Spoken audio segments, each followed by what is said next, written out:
Assalamualaikum warahmatullahi wabarakatuh. Halo pemirsa, kembali lagi di Laudia Story pemirsa. Surabaya digemparkan oleh sebuah kisah yang membuat bulu kuduk merinding. Seorang nenek yang dikenal ramah di lingkungannya, justru diduga tega menghabisi cucu kandungnya sendiri hanya demi harta warisan. Yang lebih mengejutkan, jasad sang cucu ditemukan di dapur sudah dalam bentuk sosis siap jual. Apa yang sebenarnya terjadi di balik kisah kelam ini? Tetap bersama kami, karena inilah kisah nyata yang mengguncang Surabaya. Di sebuah gang kecil di kawasan Surabaya Timur, berdiri rumah tua berdinding papan dan bercat kusam. Di sanalah hidup seorang nenek bernama Mbah Lastri, perempuan berusia lebih dari 70 tahun yang dikenal oleh warga sekitar sebagai sosok penyayang dan sederhana. Setiap pagi, suara ketukan sendok dan panci dari dapurnya menjadi tanda bahwa hari baru dimulai. Mbah Lastri kerap terlihat duduk di depan rumah sambil menyiapkan sosis dan makanan kecil untuk dijual di warung tetangga. Senyumnya ramah, tutur katanya lembut, dan hampir tak ada yang menyangka bahwa di balik tubuh renta itu, tersimpan beban hidup yang begitu berat. Sejak suaminya meninggal dunia beberapa tahun silam, Mbah Lastri hidup hanya bersama cucu semata wayangnya, Reno, bocah laki-laki berusia 16 tahun yang yatim piatu. Reno adalah anak dari satu-satunya anak perempuan Mbah Lastri, yang meninggal dalam kecelakaan beberapa tahun lalu. Sejak saat itu, Reno menjadi satu-satunya harapan, sekaligus penghiburan bagi sang nenek. Warga sekitar kerap memuji kedekatan mereka. Reno dikenal sopan, rajin membantu, dan tak pernah meninggikan suara pada siapapun. Dalam keseharian, ia membantu Mbah Lastri berjualan sosis dan makanan kecil. Kalau bukan karena cucuku, mungkin aku sudah tak kuat lagi hidup. Begitu kata Mbah Lastri suatu sore saat berbincang dengan tetangga. Namun di balik kehangatan hubungan itu, diam-diam ada hal yang mulai berubah. Semua bermula dari kedatangan seorang petugas kelurahan yang membawa surat pembagian warisan peninggalan almarhum suaminya. Dalam surat itu tertulis bahwa rumah yang kini mereka tempati akan diwariskan kepada cucu laki-lakinya, Reno, ketika ia telah berusia 18 tahun. Mbah Lastri sempat terdiam lama setelah membaca surat itu. Tatapannya kosong, lalu berubah dingin. Sejak hari itu, wajahnya jarang terlihat ceria. Ia sering melamun di dapur, memandangi foto suaminya yang tergantung di dinding. Bagi sebagian orang, warisan mungkin sekadar harta peninggalan. Tapi bagi Mbah Lastri, rumah itu adalah saksi perjuangan panjang. Ia merasa bahwa semua jerih payah membangun rumah dan membesarkan anak cucu seharusnya menjadi miliknya sepenuhnya. Ia mulai merasa terancam, takut kehilangan segalanya hanya karena selembar surat. Di saat yang sama, Reno, yang masih polos, tak pernah tahu bahwa setiap kali ia memanggil Mbah dengan lembut, ada bara kecil yang mulai tumbuh di hati orang yang paling ia sayangi itu. Hari-hari pun berjalan seperti biasa, tapi kehangatan di rumah itu mulai memudar. Reno masih rajin membantu, namun Mbah Lastri mulai sering mengomel tanpa sebab.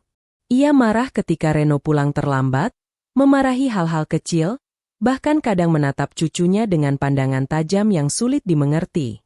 "Aku cuma takut nanti kamu lupa siapa yang merawatmu sejak kecil," katanya dengan suara bergetar. Reno hanya mengangguk, tak berani membantah, karena ia tahu sang nenek mudah tersinggung belakangan ini. Tetangga pun mulai menyadari perubahan itu. Suatu pagi, suara panci jatuh dari dapur terdengar keras, diikuti teriakan Mbah Lastri yang tak biasa. "Jangan lawan aku, Ren. Kamu tidak tahu apa-apa," teriaknya, membuat warga sekitar saling berpandangan.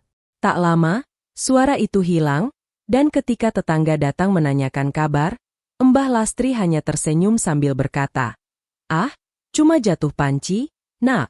Namanya juga orang tua." Tapi di balik senyum itu, wajahnya tampak pucat, dan matanya merah seperti habis menangis.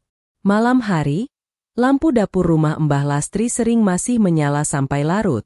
Kadang terlihat bayangannya mondar-mandir, mengaduk sesuatu di atas kompor.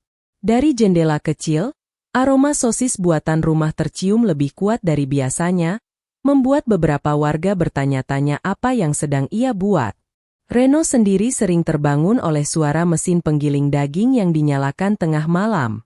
Saat ia menanyakan alasannya, sang nenek hanya menjawab singkat, "Lagi banyak pesanan, Nak. Tidurlah lagi." Tak ada yang tahu, malam-malam panjang itu adalah awal dari sesuatu yang kelam. Di rumah kecil itu, di tengah tumpukan panci, pisau, dan alat penggiling daging, perlahan mulai tumbuh niat yang tak seharusnya dimiliki oleh seorang nenek kepada cucu kandungnya sendiri. Dan di balik dapur yang tampak sederhana itu, akan lahir sebuah tragedi yang membuat seluruh Surabaya gemetar. Hari itu, matahari Surabaya terasa terik. Di antara tumpukan cucian yang dijemur di halaman kecil rumahnya, Mbah Lastri duduk menatap sebuah amplop coklat yang baru saja diantarkan oleh petugas kelurahan. Surat itu berisi keputusan resmi pembagian harta peninggalan almarhum suaminya, Pak Darmo, yang beberapa tahun lalu meninggal tanpa sempat menulis wasiat. Di dalamnya tercantum bahwa seluruh aset, termasuk rumah yang mereka tempati, akan menjadi hak waris Reno, cucu kandung satu-satunya, saat ia berusia 18 tahun. Mbah Lastri menatap huruf-huruf di surat itu lama sekali. Bibirnya bergetar, matanya mulai basah. Ia merasa seolah perjuangan hidupnya selama ini dihapus oleh selembar kertas. Berarti nanti rumah ini bukan milikku lagi, gumamnya lirih. Dalam diam, rasa kecewa berubah menjadi kemarahan yang disembunyikan. Di pikirannya, ia meyakinkan diri bahwa dirinya lebih pantas memiliki segalanya. Ia yang membesarkan Reno sejak bayi, ia yang mencari makan, ia yang menanggung semua penderitaan. Lalu mengapa semua warisan harus jatuh ke tangan bocah itu? Hari-hari berikutnya, perubahan sikap Mbah Lastri makin terasa. Ia jarang tersenyum, sering menatap kosong keluar jendela, dan mulai berbicara sendiri di dapur. Reno sempat khawatir, tapi sang nenek selalu menenangkan dengan alasan kelelahan. Namanya juga orang tua. "Ren, kadang pikiran ini suka melayang," katanya sambil memaksakan senyum. Namun, malam-malamnya diisi dengan bisikan yang terdengar aneh dari balik kamar. Kadang ia berbicara seolah sedang menegur seseorang yang tak terlihat. "Kamu pikir aku akan biarkan semua ini diambil dariku? Tidak. Aku yang membesarkannya. Aku juga yang berhak atas semuanya." Begitu kata-katanya lirih, tapi tajam. Sementara itu, Reno tetap menjalani harinya seperti biasa.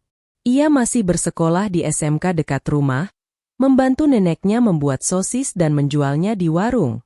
Anak itu tak pernah tahu bahwa setiap kali ia tertawa di depan neneknya, di dalam hati wanita tua itu muncul rasa getir yang semakin menebal. Dia makin besar, makin pintar, makin cepat dewasa. Sebentar lagi dia akan mengambil semuanya, pikir Mbah Lastri. Ia mulai melihat Reno bukan lagi sebagai cucu, tapi sebagai ancaman, bayangan masa depan yang akan menghapus dirinya dari rumah itu. Suatu malam, Reno pulang sedikit terlambat karena mengikuti kerja kelompok. Saat membuka pintu, ia mendapati sang nenek duduk di ruang tamu, menatapnya tajam dengan surat warisan di tangan. "Kamu tahu ini apa?" tanya Mbah Lastri dengan suara pelan tapi bergetar. Reno hanya menggeleng. "Ini surat yang menyebut kamu pemilik rumah ini nanti. Jadi aku ini siapa? Ren? Penumpang? Pengasuh?" ucapnya sambil mengusap matanya. Reno terkejut, berusaha menjelaskan bahwa ia tidak tahu menahu soal surat itu, tapi neneknya keburu berdiri dan berteriak, "Kamu anak kecil. Kamu tidak tahu rasanya kehilangan segalanya." Sejak malam itu, suasana rumah berubah drastis. Reno lebih banyak menghindar. Setiap kali ingin berbicara, Mbah Lastri selalu mengeluh tentang warisan, tentang ketidakadilan, tentang rasa takutnya menjadi beban. Reno, yang masih muda, hanya bisa diam dan mencoba bersabar. Ia menulis di buku catatannya, "Aku tidak tahu kenapa Mbah berubah, tapi aku tetap sayang sama beliau, apapun yang terjadi." Tetangga mulai memperhatikan bahwa Mbah Lastri kini sering keluar rumah sendirian membawa kantong plastik hitam. Tak ada yang tahu apa isinya. Beberapa kali, ia juga terlihat membeli banyak daging di pasar, lebih banyak dari biasanya. Ketika ditanya, ia menjawab bahwa pesanan sosisnya sedang meningkat. Tapi anehnya, tak ada yang melihat ia mengirimkan dagangan sebanyak itu ke warung manapun. Di dapur rumah kecil itu, mesin penggiling daging tua mulai sering menyala tengah malam. Lampu dapur menyala terang, suara logam beradu terdengar samar di antara sunyi malam Surabaya. Reno yang terbangun sempat menghampiri, tapi pintu dapur terkunci dari dalam. "Mbah, lagi ngapain?" tanyanya pelan.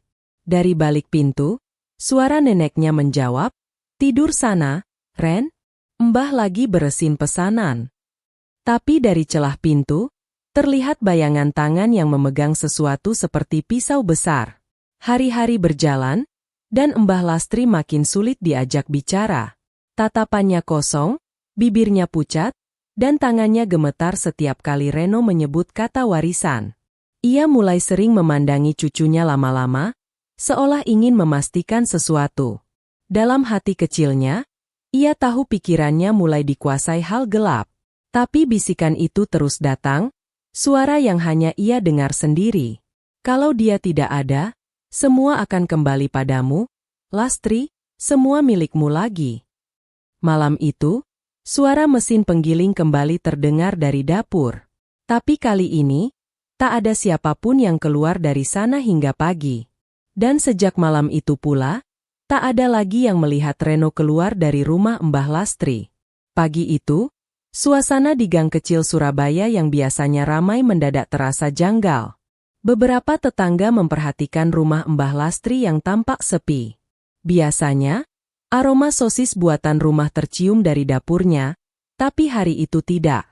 Tak ada suara Reno memanggil neneknya, tak ada tawa kecil yang biasanya terdengar dari halaman. Hanya pintu rumah yang tertutup rapat dan tirai yang tak pernah dibuka sejak subuh. Siang menjelang, salah satu tetangga, Bu Rini, mencoba memanggil dari depan pagar. "Mbah Lastri, Reno." Namun tak ada jawaban. Ia melihat jendela dapur masih tertutup, tapi samar-samar terdengar suara mesin penggiling daging dari dalam rumah. Suara itu berhenti tiba-tiba, membuat bulu kuduknya berdiri. Ia menatap pintu itu lama, sebelum akhirnya melangkah pergi dengan perasaan tidak enak. Hari berganti malam. Reno tak juga terlihat di sekolah, dan teman-temannya mulai khawatir. Salah seorang guru bahkan menghubungi pihak RT karena Reno tak masuk tanpa kabar selama 3 hari. Mbah Lastri sendiri mengatakan bahwa cucunya pergi keluar kota membantu saudaranya. Dia pamit buru-buru, "Saya juga kaget," ujarnya datar ketika ditanya warga. Tapi ada sesuatu yang aneh. Ia mengucapkannya tanpa menatap mata siapapun, seolah menghindari pandangan. Beberapa hari kemudian, kecurigaan warga makin besar. Pasalnya, dari rumah Mbah Lastri sering tercium aroma aneh. Awalnya seperti bau daging yang dimasak berlebihan, namun lama-lama berubah menjadi bau yang menyengat, seperti sesuatu yang membusuk. "Mbah, kok dapurnya baunya aneh ya?" tanya salah satu tetangga. Mbah Lastri menjawab pelan, "Ah, itu mungkin saluran air, Nak. Nanti Mbah bersihkan." Ia tersenyum, tapi tangan tuanya bergetar, dan keringat dingin menetes di pelipisnya. Sampai suatu sore, seorang petugas ronda malam mencurigai asap tipis keluar dari arah dapur. Saat ia mendekat, bau menyengat itu semakin tajam. Ia memanggil warga lain, dan bersama-sama mereka mengetuk pintu rumah itu. Tak lama, Mbah Lastri muncul dengan wajah pucat, menutup pintu separuh badan. "Ada apa, Pak?" tanyanya dengan suara parau. "Mbah, boleh kami lihat dapurnya? Takutnya ada kebocoran gas," ucap ketua RT. Setelah sempat menolak, akhirnya Mbah Lastri membiarkan mereka masuk. Begitu pintu dapur dibuka, semua terdiam. Bau amis dan busuk bercampur memenuhi ruangan. Di atas meja dapur, terdapat baskom besar berisi adonan sosis, berwarna pucat kemerahan. Di sudut ruangan, ada alat penggiling daging yang masih meneteskan cairan merah. Dan di lantai, terlihat bungkusan plastik hitam besar yang baru separuh terisi. Salah satu warga yang memberanikan diri membuka sedikit bungkusan itu langsung menjerit histeris. Di dalamnya, tampak potongan daging manusia, dan di antara adonan sosis yang belum jadi, mereka menemukan gelang kecil bertuliskan nama, Reno. Seketika suasana rumah itu berubah menjadi kacau. Polisi segera datang setelah laporan warga. Petugas memasang garis kuning di sekeliling rumah, dan warga berkerumun di luar pagar sambil berbisik tak percaya. Di tengah hiruk-pikuk itu, Mbah Lastri hanya terduduk di kursi dapur. Matanya kosong, tangannya masih memegang sendok kayu yang tadi ia gunakan untuk mengaduk adonan. "Aku cuma ingin dia tetap di sini. Aku cuma ingin rumah ini milikku," katanya pelan, hampir tak terdengar. Dalam pemeriksaan awal, polisi menemukan bahwa sebagian besar isi kulkas di dapur sudah berisi sosis buatan rumah dengan tekstur yang aneh. Setelah dilakukan pemeriksaan laboratorium, hasilnya mengejutkan, bahan dasar sosis tersebut mengandung jaringan manusia. Hasil DNA menunjukkan bahwa jaringan itu milik Reno, cucu kandung Mbah Lastri sendiri. Kabar itu menyebar cepat ke seluruh Surabaya. Media lokal langsung menyiarkan berita dengan judul besar, "Nenek tega habisi cucunya, jasad ditemukan di dapur dalam bentuk sosis." Rumah Mbah Lastri mendadak menjadi tontonan.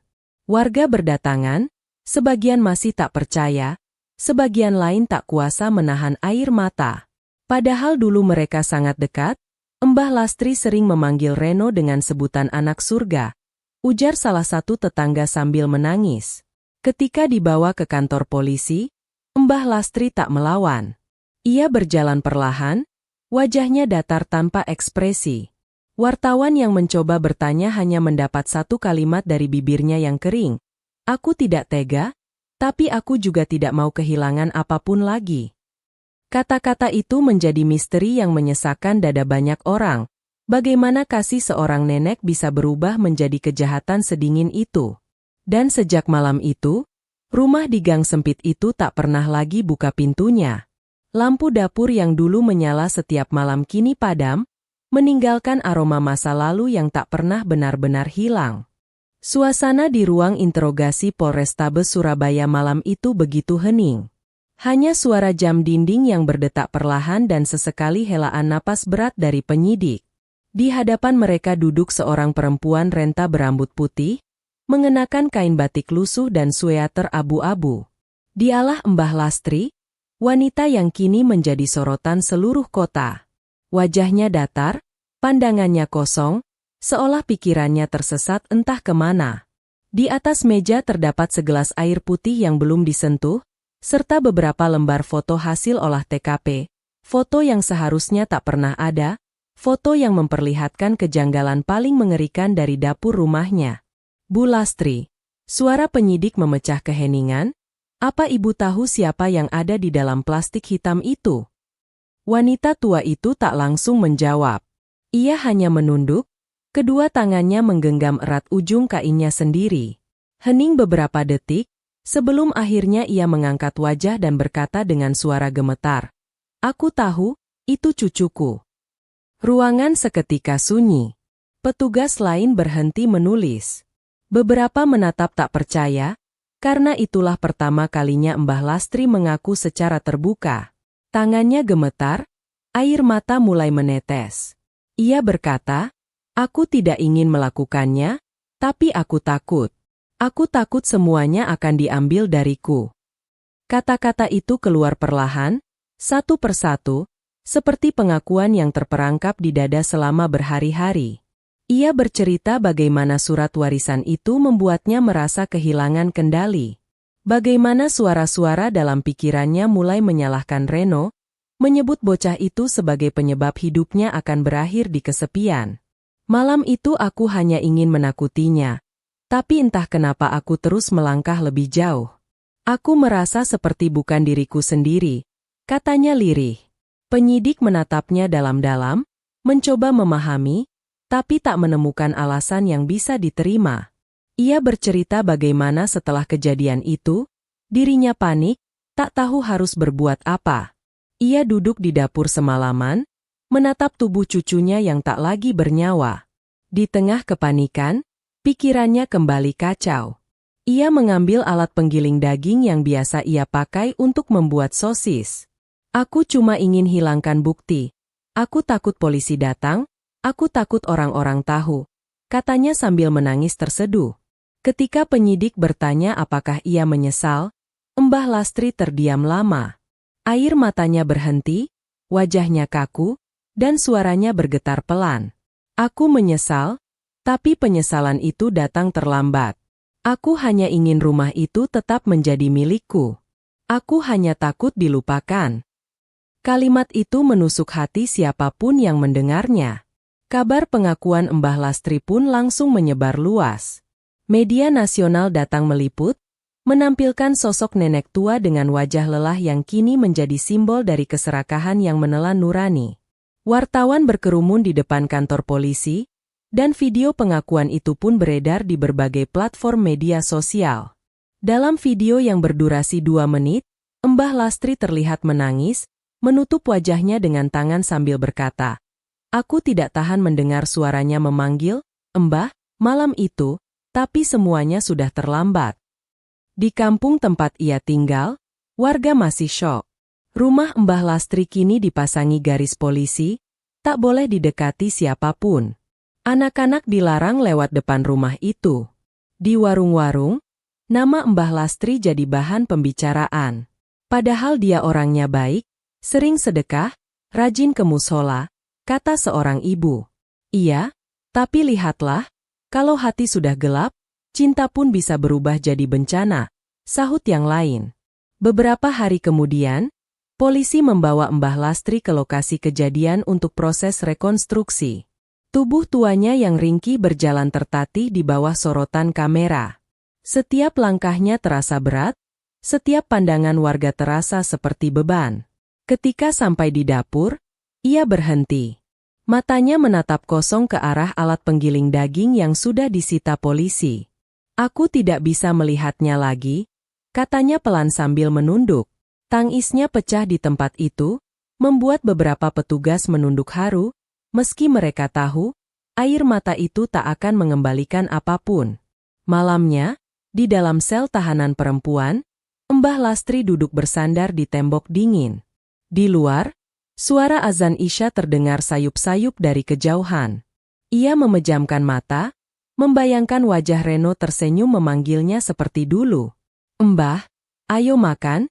Suara itu terngiang di telinganya, membuat tubuh tuanya bergetar. Dalam kesunyian itu, ia berbisik pelan, "Maafkan Mbah, Nak. Mbah sudah lupa caranya mencintai dengan ikhlas." Dan malam itu, di balik jeruji besi yang dingin, seorang nenek yang dulu dikenal baik hati kini hanya tinggal bayangan manusia, diselimuti penyesalan, kehilangan, dan ingatan tentang cucu yang seharusnya menjadi alasan terakhir untuk hidup. Ruang sidang Pengadilan Negeri Surabaya dipenuhi oleh wartawan, warga, dan keluarga korban yang masih belum percaya dengan kenyataan yang terjadi. Di kursi pesakitan duduk seorang nenek renta berkerudung abu-abu, tangannya gemetar memegang ujung kain batik yang menutupi lututnya. Dialah Mbah Lastri, sosok yang beberapa bulan lalu dikenal warga sebagai nenek penjual sosis paling ramah di gang kecil Surabaya. Kini, ia menjadi terdakwa dalam kasus pembunuhan yang mengguncang hati banyak orang. Kasus yang korbannya adalah cucu kandungnya sendiri. Sidang dimulai dengan pembacaan dakwaan. Jaksa dengan suara tegas menjelaskan satu persatu bukti yang ditemukan. Alat penggiling daging, pisau dapur yang masih menyisakan bercak darah, serta hasil uji DNA yang membuktikan bahwa bahan sosis di rumah Mbah Lastri memang berasal dari jasad Reno. Setiap kata yang keluar dari mulut jaksa seperti belati yang menancap di dada orang-orang yang hadir. Sementara Mbah Lastri hanya tertunduk, air matanya jatuh satu-satu ke lantai. Ketika hakim memberi kesempatan untuk berbicara, suasana ruangan berubah hening. Suara kipas angin tua di langit-langit menjadi satu-satunya yang terdengar. Dengan suara bergetar, Mbah Lastri berkata, "Saya tidak tahu bagaimana saya bisa melakukan hal sekeji itu. Saya mencintai cucu saya, tapi pikiran saya sudah gelap, saya dikuasai oleh ketakutan akan kehilangan."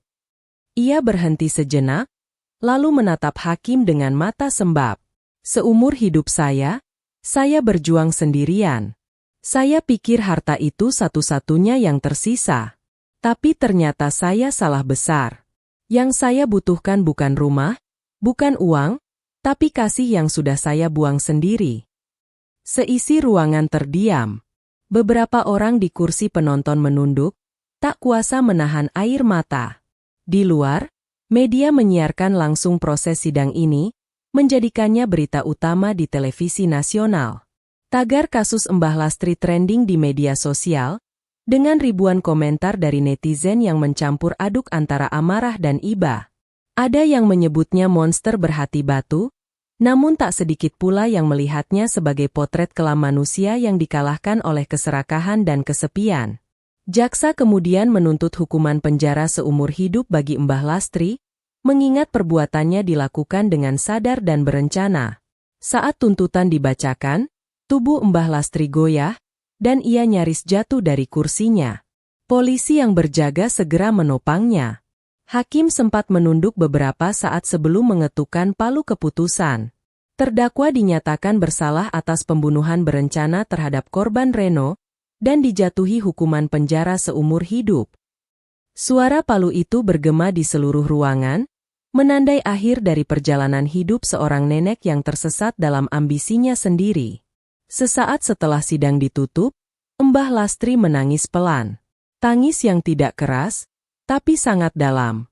Ia menatap foto kecil Reno yang ia bawa diam-diam di saku bajunya, foto yang diambil 2 tahun lalu saat cucunya memenangkan lomba menggambar di sekolah. Dalam bisikannya, ia berkata, "Mbah kangen kamu. Nak, kalau saja waktu bisa diputar, Mbah rela tak punya apapun, asal kamu masih ada di sini." Petugas membawa Mbah Lastri keluar ruang sidang dengan kursi roda. Di luar, hujan turun pelan, membasahi halaman pengadilan yang sepi. Di bawah payung hitam yang dibawa polisi wanita, Mbah Lastri menatap langit mendung, lalu menutup mata sejenak. "Mungkin ini cara Tuhan menegurku," katanya lirih. "Aku sudah lupa cara bersyukur." Sejak hari itu, Mbah Lastri menjalani hari-harinya di balik jeruji lapas wanita Porong. Ia dikenal diam, jarang berbicara, hanya sering terlihat menatap keluar jendela setiap sore. Kadang, ia meminta izin untuk membantu dapur lapas. Ironisnya, di tempat itulah dulu tragedi bermula. Tapi kali ini, setiap kali memegang alat masak, air matanya selalu jatuh. "Aku tidak ingin lagi menyentuh daging," ucapnya suatu kali kepada sipir. "Aku ingin menghabiskan sisa hidupku dengan berdoa, supaya Allah mau mengampuni aku, dan cucuku mau memaafkan aku di alam sana." Dan sejak saat itu, nama Mbah Lastri menjadi pengingat bagi banyak orang, bahwa keserakahan tak pernah membawa kedamaian, dan cinta yang dicampuri rasa takut bisa berubah menjadi kejahatan paling gelap. Di Surabaya, rumah tua di gang kecil itu kini kosong, namun bagi warga sekitar, setiap kali aroma masakan tercium dari dapur mereka, selalu ada bisikan pelan yang muncul di hati. "Ingatlah, jangan sampai cinta berubah jadi kutukan." Waktu terus berjalan, tapi bayangan kelam dari rumah tua di gang sempit Surabaya itu masih membekas di hati banyak orang. Rumah Mbah Lastri kini kosong, cat dindingnya mulai mengelupas, dan daun-daun kering menumpuk di depan pintunya. Warga setempat memilih berjalan cepat setiap melewati rumah itu, seolah masih bisa merasakan hawa dingin yang pernah menyelimuti tempat tersebut. Bagi sebagian orang, kisah ini telah berakhir di pengadilan. Namun bagi hati yang menyaksikannya, luka itu belum benar-benar sembuh. Di dalam lapas wanita Porong, Mbah Lastri menjalani sisa hidupnya dalam diam. Rambutnya kini semakin memutih, tubuhnya rapuh, dan langkahnya pelan. Setiap pagi ia duduk di dekat jendela kecil yang menghadap ke taman, membaca Al-Quran dengan suara lirih. Para sipir menyebutnya tak pernah menolak pekerjaan, dan sering membantu membagikan makanan kepada narapidana lain. Tapi di balik ketenangan itu, ada kesedihan yang tak pernah pergi. Ia hidup, tapi tak benar-benar merasa hidup. Dalam keheningan malam, ia sering berbicara sendiri, menyebut nama cucunya pelan, seperti berusaha memanggil dari dunia yang sudah tak bisa dijangkau. Reno, Mbah rindu kamu. Nak, Mbah sudah tua, mungkin sebentar lagi menyusul. Bisiknya setiap malam sebelum tidur. Beberapa kali, petugas lapas mendapati Mbah Lastri termenung di dapur. Setiap kali mendengar suara mesin penggiling daging di kantin penjara, tubuhnya gemetar, wajahnya pucat, seolah teringat pada malam ketika segalanya berubah menjadi tragedi. Ia menutup telinganya dan berdoa, "Ya Allah, ampuni hamba MU yang lemah ini. Jangan biarkan setan kembali menguasai hati yang sudah rusak." Kadang setelah itu, ia akan menangis lama, hingga petugas harus menenangkannya. Sementara itu, di luar penjara, kisah Mbah Lastri menjadi bahan renungan bagi banyak orang. Di sekolah tempat Reno dulu belajar, guru-guru sering menjadikan kisah ini sebagai pelajaran moral. Harta tidak pernah sebanding dengan kasih sayang, kata salah satu guru dalam pelajaran budi pekerti. Murid-murid menunduk, mendengarkan dengan hati yang berat. Di musola dekat rumah Mbah Lastri, ustaz yang dulu sering dikunjungi sang nenek kini menutup setiap ceramahnya dengan pesan, "Jangan biarkan ketakutan menghapus cinta. Sebab ketika cinta hilang, yang tersisa hanyalah dosa." Beberapa wartawan sempat menulis ulang kisah ini dalam bentuk dokumenter. Dalam salah satu tayangan televisi, seorang reporter menutup laporannya dengan kalimat yang menggugah. Mbah Lastri bukan hanya simbol kejahatan, tapi juga peringatan bahwa setiap manusia punya sisi gelap. Ketika hati kehilangan arah, bahkan cinta yang paling murni pun bisa berubah menjadi malapetaka. Tahun demi tahun berlalu. Hingga suatu pagi, kabar datang dari dalam lapas, Mbah Lastri meninggal dunia dalam tidurnya. Tak ada keluarga yang datang menjemput. Hanya 2 petugas lapas dan seorang ustaz yang memandikan serta mengurus jenazahnya.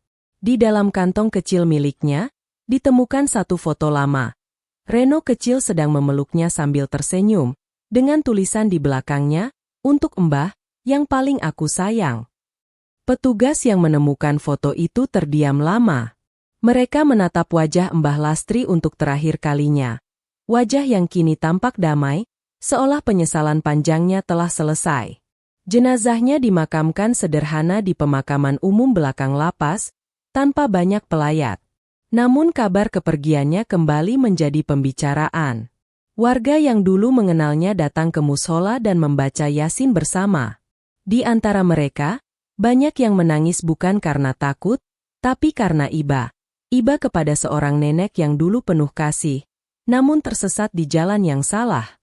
Kini, setiap kali orang lewat di depan rumah tua Mbah Lastri, mereka menatapnya sejenak, lalu berbisik pelan, "Beginilah kalau harta mengalahkan cinta." Dan kisah ini pun menjadi pengingat bagi semua orang, bahwa ketulusan adalah harta paling berharga yang tak bisa dibeli, tak bisa diwariskan, dan tak bisa diganti. Karena ketika manusia kehilangan nurani, maka tak ada lagi batas antara cinta dan kebencian, antara kasih dan kejahatan.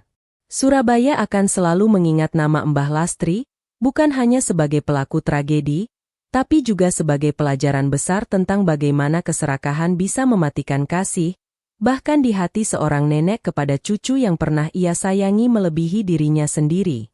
Pemirsa, kisah tragis dari Surabaya ini bukan sekadar berita, tapi sebuah cermin kehidupan yang menampar nurani kita semua. Tentang bagaimana cinta bisa berubah menjadi bencana, ketika hati dikuasai oleh rasa takut dan keserakahan. Seorang nenek yang seharusnya menjadi pelindung, justru menjadi tangan yang merenggut masa depan cucunya sendiri, bukan karena ia tak punya hati, tapi karena hatinya telah dikalahkan oleh harta dan amarah yang membutakan. Dari kisah Mbah Lastri dan Reno, kita belajar bahwa kasih sayang tak bisa diukur dari seberapa banyak harta yang kita miliki, melainkan seberapa tulus hati kita menjaga orang yang kita cintai. Karena saat cinta kehilangan arah, maka kehangatan rumah pun bisa berubah menjadi tempat kelam yang penuh penyesalan. Maka, jangan biarkan harta dan ego merusak cinta di dalam keluarga. Sebab pada akhirnya, yang kita bawa saat menutup mata bukan rumah, bukan uang, melainkan amal, kasih, dan doa dari orang-orang yang tulus mencintai kita. Terima kasih telah menyimak kisah nyata ini bersama kami di Laudia Story. Semoga kisah ini menjadi pengingat agar kita selalu menjaga hati, menghargai kasih, dan tak pernah menukar cinta dengan harta. Sampai jumpa di kisah nyata berikutnya. Tetap bersama kami di Laudia Story, kisah nyata, penuh makna, dan menggetarkan hati. Wassalamualaikum warahmatullahi wabarakatuh.